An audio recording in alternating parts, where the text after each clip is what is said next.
पथरीले पथ की परवाह किए बिना तपती धूप में भगवान महावीर के संदेश हेतु चरैवेति चरैवेति की महान परंपरा को कायम रखते हुए जन कल्याण हेतु गतिमान है। जम्मू कश्मीर, उत्तराखंड, हिमाचल प्रदेश, पंजाब, हरियाणा, दिल्ली, उत्तर प्रदेश, मध्य प्रदेश, राजस्थान, गुजरात, महाराष्ट्र, कर्नाटक, तमिलनाडु आदि क्षेत्रों में 40,000 किलोमीटर की पदयात्रा करते हुए जन कल्याण हेतु प्रस्थित है। हमको ऐसी कृपा दृष्टि दे। अरिहंत परमात्मा महावीर क्षेत्र में विराजमान, जिनकी अनंत अनंत कृपा हम सब पर बरस रही है, उस प्रभु की अनंत करुणा, अनंत मैत्री, अनंत ज्ञान को अनंत अनंत नमन। प्रभु तिन्नानंग तारियानंग बुद्धानंग बुह्यानंग मूर्तानंग मोयगानंग स्वयं तिर चुके हैं, औरों को तार रहे हैं, स्वयं बोधि को प्राप्त हो चुके हैं, औरों को बोधि दे रहे हैं। सर्वज्ञ सर्वदर्शी, तीनों लोकों के नाथ, तीनों लोगों एक साथ जानते और देखते हैं, उस प्रभु की अनंत करुणा मैत्री को अनंत अनंत नमन। शासनपति भगवान महावीर, जिनका धर्म शासन धर्म संग में हम सब धर्म का अमृत पान कर रहे हैं, उस प्रभु की वाणी को, प्रभु के ज्ञान को, प्रभु की क्षमा मैत्री को अनंत अनंत नमन। प्रभु सिद्ध बुद्ध और मुक्त हो गए हैं, परंतु उनकी वाणी आज हमारे लिए अमृत तुल्य है। हम भी उनकी वाणी का अनुसरण करते अपने अनंत काल के मोह अज्ञान मिथ्यात्व को दूर करके शुद्ध बुद्ध और मुक्त हो सकते हैं। उस प्रभु की अनंत करुणा, अनंत मैत्री को अनंत अनंत नमन।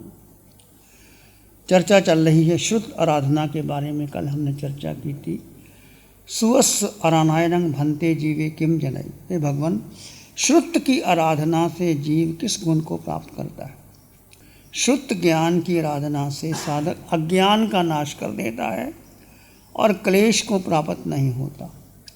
श्रुत क्या है? जो पढ़ा जाए, जो सुना जाए, जो गुरुमुख से वाणी आई उसको सुन करके, पढ़ करके, चिंतन करके अपने जीवन में ग्रहण करना शुद्ध ज्ञान है। शुद्ध ज्ञान से क्या? अज्ञान का नाश होता है, तत्व का बोध होता है और संक्लेश पैदा नहीं होता और वैराग्य की उत्पत्ति होती है। यह सूत्र की आराधना का ही परम फल है। भगवान फरमा रहे हैं, भव्य जीवो, अत्यंत अर्थात अनादिकाल से मूल सहित रहे हुए सर्व दुखों से मोक्ष देने वाला, अनादिकाल से जो दुख लगे हुए हैं उनसे छुटकारा पा करके मोक्ष देने वाला, एकांत ही अंग, एकांत हितकारी कल्याणकारी जो उपाय है उसे मैं कहता हूँ, तुम एकाग्रचित्त होकर के सुनो। प्रभु फरमा रहे हैं कि जो अज्ञान को नाश करने की वाणी है, ज्ञान का प्रकाश होता है, उसको मैं कहता हूँ, तुम एकाग्रचित्त होकर के उसे सुनो। नानस से सब वस्व पगासनाए, संपूर्ण ज्ञान के प्रकाश हो जाने से, जब केवल ज्ञान प्रकट हो जाता है तो फिर क्या होता है? नानस सब वस्व पगासनाए अन्नान मोहस्व विवज्ञान, अज्ञान और मोह नष्ट हो जाता है। संपूर्ण ज्ञान के प्रकाश से, अज्ञान और मोह के संपूर्ण त्याग से, रागस्य दोषस्य जय संज्ञ, राग और देश की संपूर्ण क्षय से एकांत सुखरूप मोक्ष को जीव प्राप्त करता है। मोक्ष कोई कर्म नहीं, काया नहीं, सिद्ध बन जाता है। सुख ही सुख है, आनंद ही आनंद है, ज्ञान ही ज्ञान है, दर्शन ही दर्शन। ऐसी स्थिति जो मोक्ष की है, वहाँ कर्म भी नहीं, काया भी नहीं, सुख ही सुख है, शांति ही शांति, आनंद ही आनंद है। वो कैसे? जब संपूर्ण ज्ञान के प्रकाश से अज्ञान और मोह जन्मों जन्मों से हमें अज्ञान और मोह में भटक रहे हैं। मोह किसका? शरीर का। अज्ञान की पता ही नहीं सत्य क्या है, असत्य क्या है, यात्रा कैसे शुरू करनी है और कैसे पूर्ण करनी है। एक 4 गति 84 लाख जीवा योनियों में जीव भ्रमण करता है, कभी ऊपर कभी नीचे, कभी दाएं कभी बाएं भ्रमण कर रहा है, परंतु वो सीधा मोक्ष नहीं जा रहा। उसके लिए, मोक्ष के लिए, केवल ज्ञान की प्रकट होने के लिए, अज्ञान और मोह को नाश करने के लिए राग और देश दो है, राग और देश। रागो यदोसो बीय काम बिया कामां च मोह प्रभावां वयांति कामां च जाई मरण समूला दुःखं च जाई मरणां वयांति।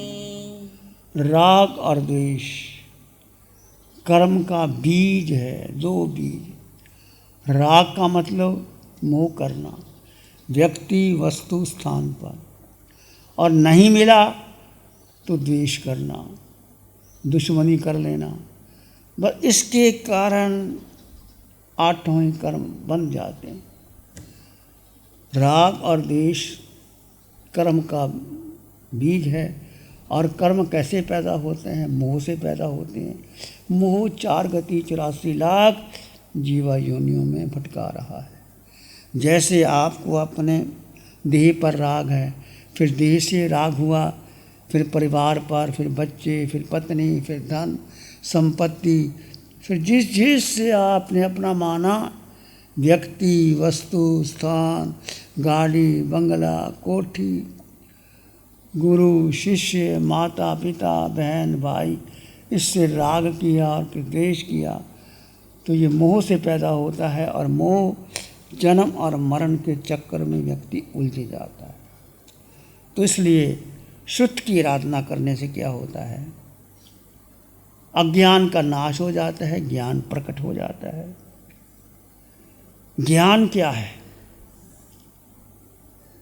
ज्ञान आपका स्वभाव है।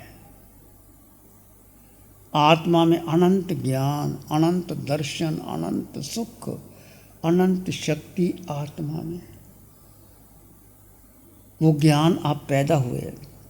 ज्ञान आत्मा का स्वभाव है जिसको आप लेकर पैदा हुए। जैसे बीज में वृक्ष छिपा हो। एक बीज, चाहे वो आम का है, नीम का है, सेब का है, संतरे का है, किसी का बीज है, उसको ज़मीन में डाल दो, धीरे अंकुरित निकलेगा, फिर एक पत्ते निकलेंगे, फिर पत्ते बड़े हो जाएंगे, फिर पौधा बन जाएगा, बड़ा हो जाएगा, विशाल वृक्ष हो जाएगा, फूल आएंगे, फल आएंगे, वो बड़ा हो जाता है।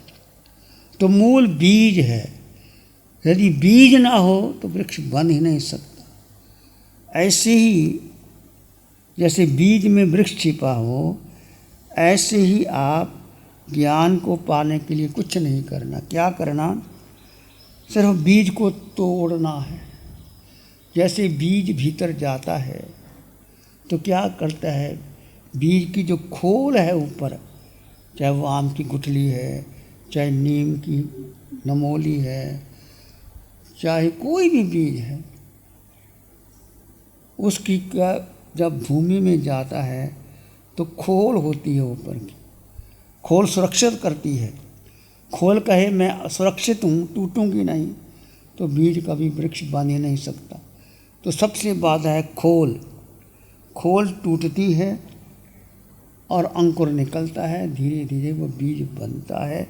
ऐसे ही बीज मिट्टी में खो जाता है, फिर मिट्टी से ज्ञान का अंकुरित निकलता है और पैदा होता है। ऐसे ही हम ज्ञान आत्मा का स्वभाव है, उसे लेकर ही आप पैदा हुए हैं, परंतु अनादिकाल का अज्ञान मोह और मिथ्यात्व के कारण आपको वो प्रकट नहीं हो रहा।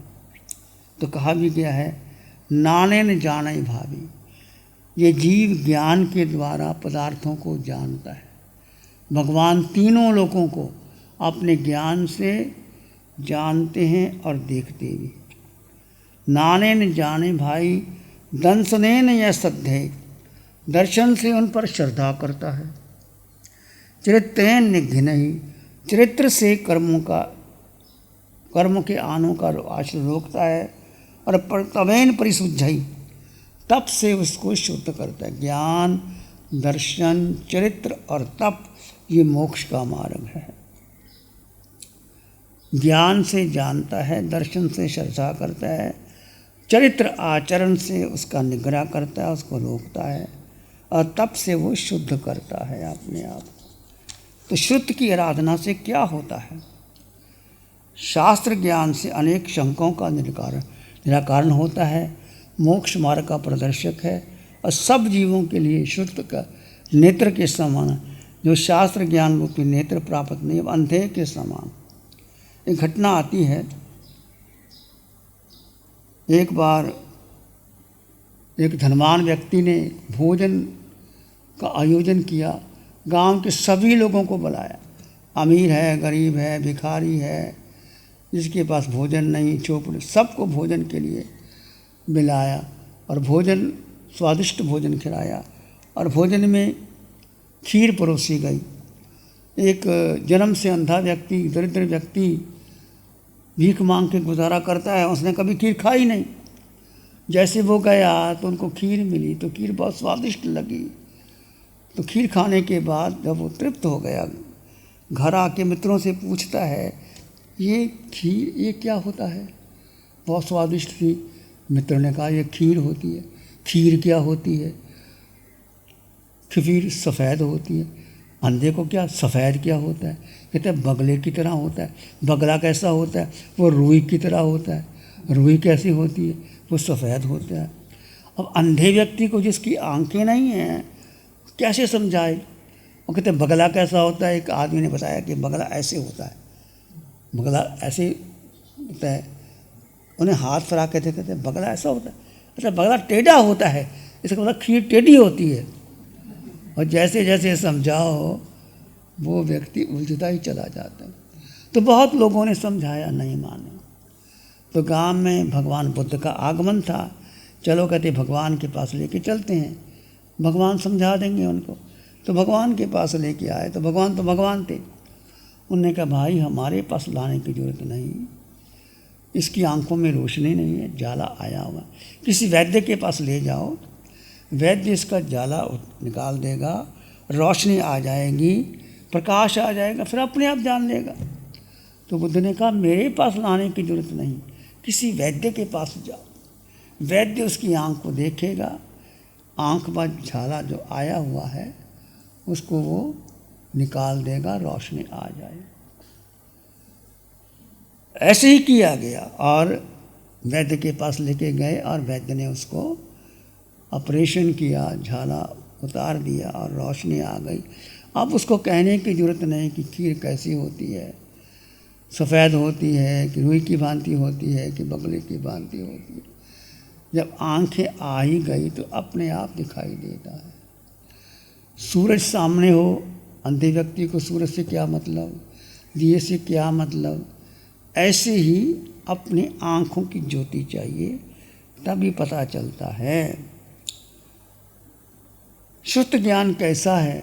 शुद्ध ज्ञान है जैसे आप समुद्र के किनारे जाते हैं, ठंडी ठंडी हवा मिलती है, और पास में जाते हैं और रेत ठंडी ठंडी होती है, और पास में जाते हैं तो समुद्र की लहरें आपको स्पर्श करती हैं, आपको ठंडक लगती है, और आगे जाते हैं और आपको और ठंडक लगती है। यदि समुद्र में डुबकी लगा ले और गहरे चले जाएं तो हो सकता है आपको कोई मोती मिल जाए। समुद्र है, समुद्र में कंकर पत्थर भी है, मोती भी है। जब मोती कब मिलते हैं? जब समुद्र के गहरे में डुबकी लगाई जाए तब मोती मिलते हैं, ऐसे मोती नहीं मिलती। कबीर ने कहा, जिन खो जाते न पाइयाँ, जिन खो जाते न पाइयाँ, गहरे पानी पैठ, मैं बावरी डूब बन रही किनारे बैठ। कबीर कहते हैं, यदि आप समुद्र के किनारे किनारे से तो सिप्पियाँ, कंकर पत्थर इकट्ठे करोगे, यदि आप समुद्र के गहरे में मोती प्राप्त करना चाहते हैं तो गहरे में जाना पड़ेगा। If you want pearls you must dive deep into the ocean, otherwise be content with the straw. यदि मोती प्राप्त करना चाहते हो तो समुद्र की डुबकी लगानी पड़ेगी समुद्र में, और तुम्हें मोती मिल सकते हैं। प्यारी गुरुवाणी है।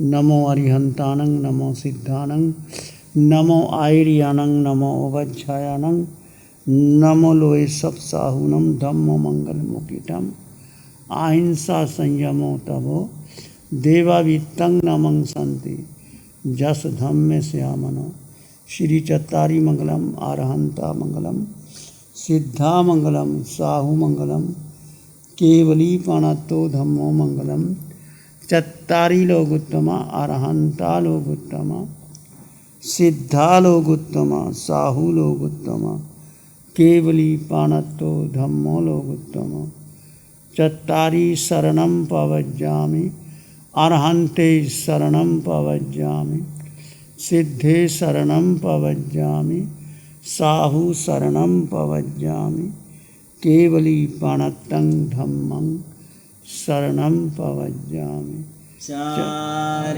शरण दुख हरण जगत में और न शरणा कोई होगा जो भव्य प्राणी करे आराधन उसका जर अमर पर हो उसका सदाई मंगल होगा।